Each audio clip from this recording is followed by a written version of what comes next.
Case review presentation of Sisimpon Luang Lakum Sisimpon Luang Lakum is a 58-year-old male. He was born in Laos in the country of Asia. He lived during the Vietnam War, and when he was younger, his homeland was destroyed from that war. He was a young boy when he moved into a refugee camp in Thailand. A significant event that happened in his life was when he was sponsored by an American family to immigrate to America, him and his family. He was 16 years old when this happened.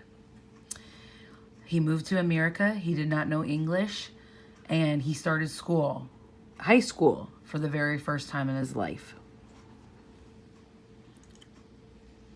Biophysically, Sisimpon was smaller than most children for his age.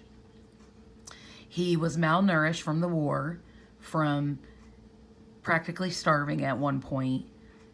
He once told me that he ate wild dogs because that was the only protein that they could find at the time. When he came to America, he was checked out by an American doctor and put on a special diet that was full of protein and carbs to help him gain weight and to grow physically to what his age would be considered normal. He had a mustache and other areas of puberty for his age that was normal biological physical development. Psychologically, going to high school was hard for him. He didn't know English, and it was hard to learn English. He had American kids that he thought were nice to him, but they weren't. They were picking on him because of his immigrant status and other things. Spiritually, he was from the Buddhist religion. He knew right from wrong. He got caught up in the wrong things because he wanted to fit in. So he started drinking and smoking with other kids in school. This was a habit he picked up that he didn't lose even when he got older. When we think of him individually, we think of him as a smaller kid finally coming to America. Psychologically, he was stressed out. He didn't know English, so his development was non-normative than other development of other children his age because he didn't know English. He needed to take special classes, speech therapy, to get him on track. The resilience that can be found in him was his own attitude in adopting the American culture. He made it a point to work diligently with a speech therapist and read the newspaper each day until he learned how to communicate fluently in English. And he was very proud of that. His family was affected also. His mom and dad were not given a speech therapist, so they were not as fluent as English as the kids were, which his siblings were also went to school when they came to America. He had 7 of them. So this created a barrier for his family, for his mother and father, with the rest of the world because they did not know English.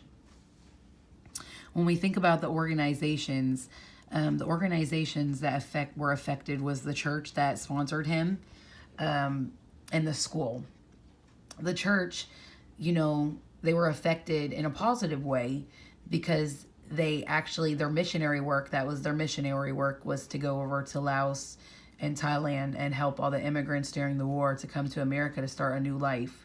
And they taught them about Jesus, and that was their missionary work, and that they were affected in a positive way by Sisimpon coming to America with his family. The school was affected in a positive way because it gave them more cultural diversity, the chance to really work with somebody that didn't speak English so that they could help him and his family. And the community I'm not sure if this would be positive or negative. I'm thinking negative. This was helped in a negative way, affected in a negative way because, you know, his family was poor. They didn't have nothing but the clothes on their back when they came to America.